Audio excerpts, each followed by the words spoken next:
these union contracts. Rather interesting. All right, Carl DeMaio is running for city council, and he is a candidate, and he is joining us here this morning to talk about this and some other things. Carl, good morning. Good morning. It's good to be back. Good to see you. District 5, and look at you. You are a changed man from the last time we saw you. You've been getting a little exercise in. Yeah, I have lost 20 pounds since July 1st of last year. I've been to over 15,700 homes at the last tally. I walk every day about 3 or 4 hours because I really am committed to making sure that I make every effort to talk to as many residents as possible so that they can approach me at any time during my term and bring any issue to me. But also, I want to hear their thoughts on how we can clean up City Hall, turning things around, balancing the budget, improving services. Well, after 15,700 homes, I'm sure you got some suggestions. Absolutely. People are fed up and frustrated, and it really is why I originally decided to run, going from the watchdog on the outside and a businessman to going into City Hall and trying to clean things up, is that I'm fed up. Last night's vote, you just reported the fact that the City Council failed to reform the pension system, and the labor unions were able to bully their way into keeping those lavish benefits.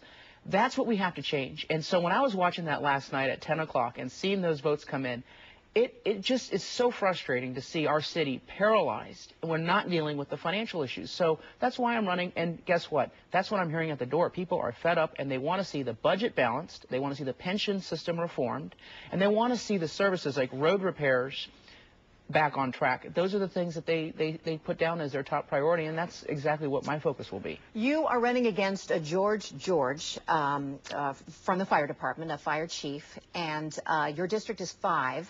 Talk about your constituency, the people in your district, the area. Well, it's a family community. People are hard working there. We have a lot of issues in terms of traffic congestion along the I-15. We have the most open space of any district, and I'm very proud of that with the San Pasqual Valley and our canyons. But they want to see our city succeed. They understand that we have to balance the budget. Everyone I talk to talks about the pension system and how they actually been following it so much that they know what DROP is, that notorious program where people can get double pension payments and draw their salaries. So they're really fed up, and they want to see our city government live within its means. They want to see the city government get back to the basics. And the basics, as I hear, are the 3 R's: roads, response times for police and fire, and recreation programs. At least some basic set of programs for our kids, particularly in light of the fact that the school systems are cutting back their after-school programs because of their budget challenge. We can do these things on existing revenues. What it takes is accountable management and discipline on the city council.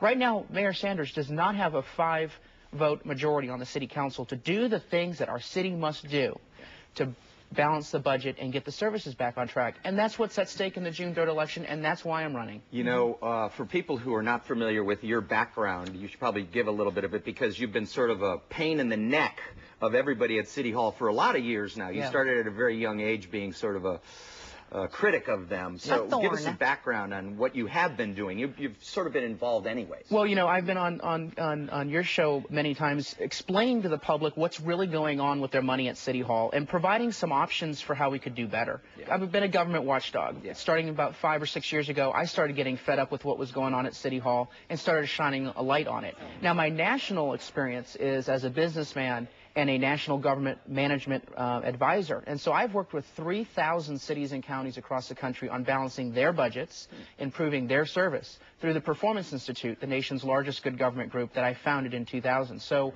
I'm ready to hit the ground running. Not only do I know the city's budget backwards and forwards, but I know about some of the best practices from across the country on how we can improve services on a lean budget. We can do it because other cities and counties across the country have done so. You're going to have to take a big pay cut.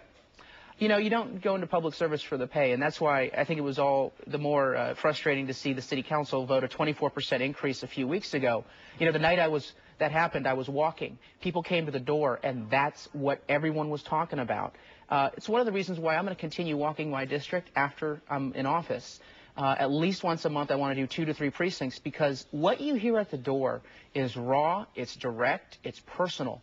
And I think it's absolutely key that council members and our city officials, even department managers, should always just kind of go out and meet the citizens, the customers, and hear firsthand what their thoughts are about what's going on at City Hall. It's very helpful. Carl DeMaio, District 5 candidate, and it will be decided in June because you only have one opponent. Right. There's 2 people on the ballot, and one of us theoretically we'll get 50% plus one. And who needs Jenny Craig when you can do the political walk to shed those pounds? It's been really good. You all want to come join me?